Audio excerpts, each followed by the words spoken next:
Pregame.com.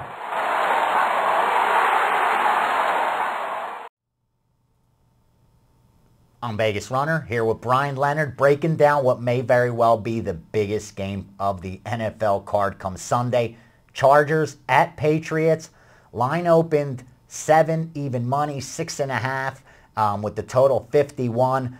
We're looking at the same thing. Lines hovering around 6.5. Total's taking a hit up to 54. Hilton opened this line back in the day, when they were offering early lines at New England minus 4.5. Cantor put it up at minus 6. So not a big change from what Cantor did. This is your best bet. I have a strong lean as well, but I want to hear your take.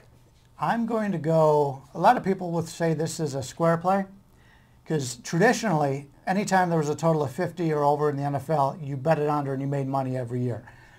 I think we're getting into a new NFL this year, and it has nothing to do with the kickoffs. I just think right now, teams that need to have elite quarterbacks, both these teams do, score, and they score at will because they know that the other team can come back and score on them. You mentioned Breeze last week, Breeze and with Rodgers. I would think it was 79 or 76 points, and they could have gotten another 7 at the end. Right. They didn't quite get in. So when you get two teams with elite quarterbacks, I think you have a big advantage on going over the total this year. You take a look at San Diego last year. They were first in the league in total defense, yet 5 of their 8 games went over the total.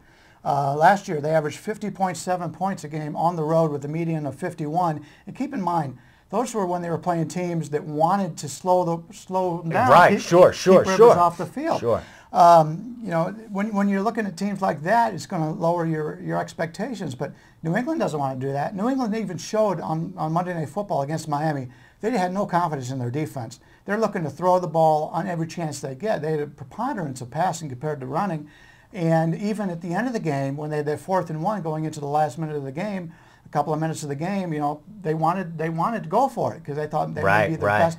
But then they thought better of it and said, well, we'll punt since we're up by 14. And that was great for me because I was looking for the middle there with Miami. I think a lot of people were. How high would you bet this over? You think it's going to keep climbing? I think anything under 57. I hate to go on sure. That, but I think it is going to go up and it's going to climb. In fact, you take a look at the Patriots the last 2 years at home when they played teams that had good quarterbacks. There's 59 points with Indy and 58 points at Green Bay, 2 of the elite quarterbacks.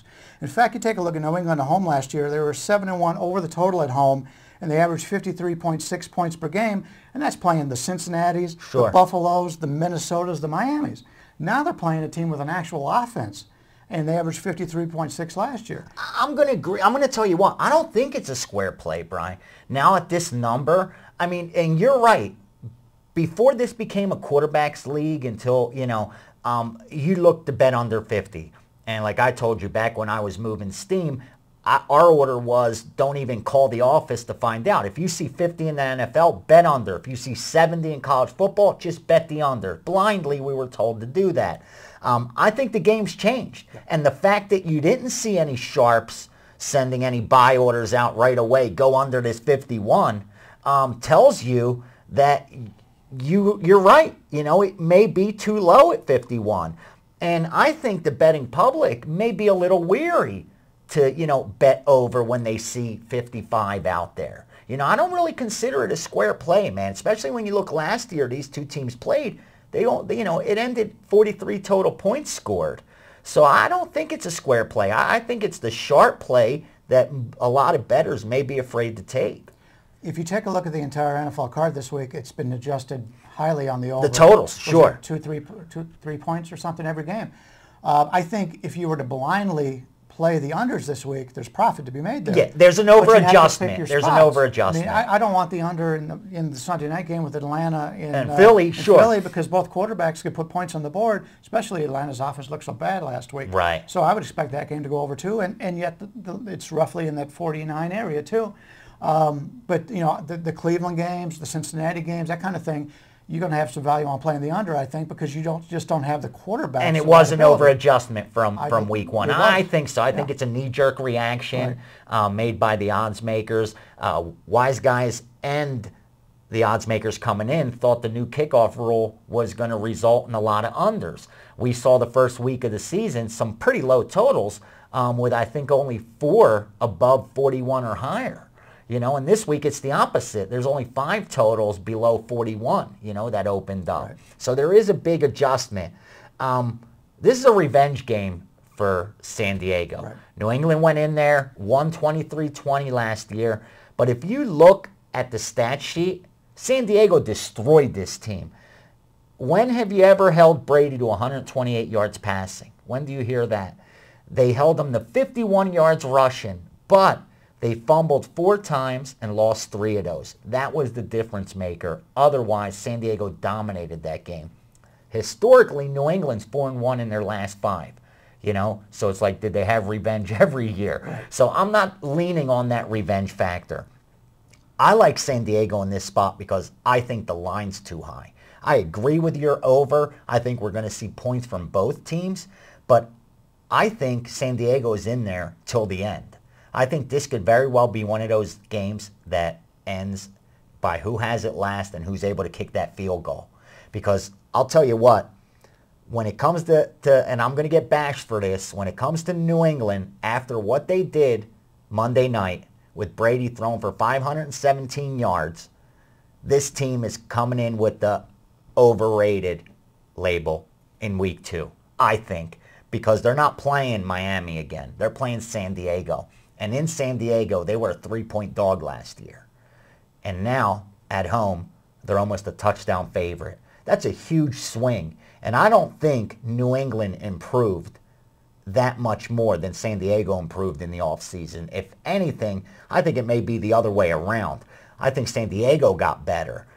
New England's going to be a great team this year, but they're a young team still. People aren't recognizing that because we're hearing Ocho Cinco, we're hearing Hainsworth, But realistically, this is a young team, and I think they're going to get stronger as the season progresses. On the flip side, I think San Diego is ready from the onset. Last week's misleading score against Minnesota is the biggest advantage I have because they totally annihilated Minnesota, holding McNabb to 39 yards, holding Peterson to under 100 rushing. This team's for real. They lost their defensive coordinator, Rivera, who's in Carolina, but they picked up San Francisco 49ers defensive coordinator, who we saw build a strong defense over there, and he's taken over more or less a team that's all ready to go. This defense is going to be incredible this year. The offense is going to be incredible this year. You know how high I am on San Diego. I'm drinking the Kool-Aid with or without North Turner. Well, I want to preface it. You've been all over San Diego. I believe you picked them to win the Super Bowl this year. So you may be a little bit biased, too overhyped, too biased on it. Now, I will give you, when you're taking a look at offenses and defenses, the San Diego defense is much better than the New England defense. I'm not sure the New England offense is that much better than San Diego's. So I think you do have some advantage there if you're getting 7 points with the team that has the better defense. My only concern in this game is New England will continue to throw the ball. If they're not going to stop. They're not going to stop. And it's a situation where in a shootout, anytime you've got a higher scoring game, your variance is going to be higher. So if for example, +3 is more important with a low-scoring game. Right. A total of 37 than it is 55. Yeah, if there's a total of 37 and the teams don't turn the ball over, you know pretty much what you're going to get. Sure. But anytime you have a game with a high total, like we're talking about here, there could be one team scores 40, the other team scores 20. I mean, it could be a big variance there. So that's my only concern. I just think New England's going to go on it offensively. Belichick knows his defense isn't any good. He knows they're not going to be able to stop San Diego. No, he's going to try to outscore them. It's going to be a scoring duel. I agree. Here's what San Diego needs to do. They need to be able to score with New England. I agree with you. I think New England's on a shorter week playing Monday night.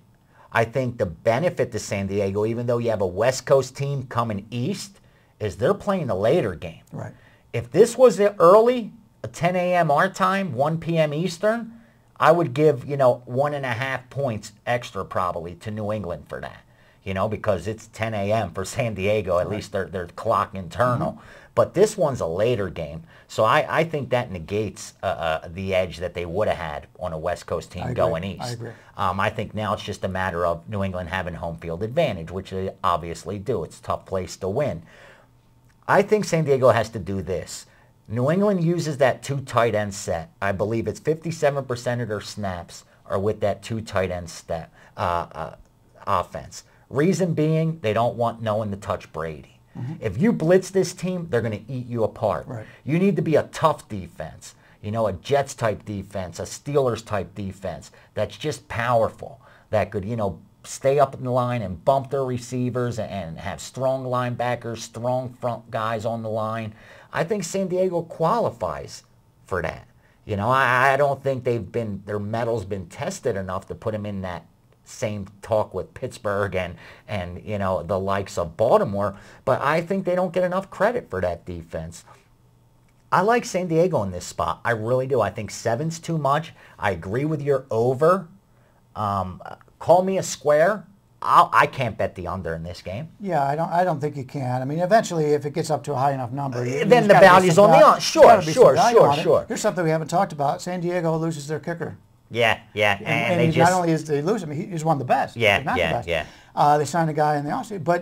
But if you're San Diego, there's going to be less field goals attempted. Number one, you don't have enough trust in this kicker. And number two, field goals aren't going to do you any good most of the time in a high-scoring game like that. And in New England, it's not the easiest place to kick a field goal, as we've learned through the years. So I agree with your over, man. That's your best bet of the week. I'm not going to disagree with it.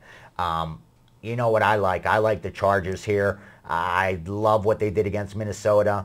They had 31 first downs against 10 first downs for Minnesota. I think this team's for real. Right now, they're getting value because of how good New England looked Monday night. So you have it from both of us. You may have a correlated play here. Chargers and over. That's his best bet. I like it. The side I like. It's going to do it for our videos this week. 4 of them, 2 college, 2 pro. We'll be back next week. And me and Dustin doing Mayweather Ortiz.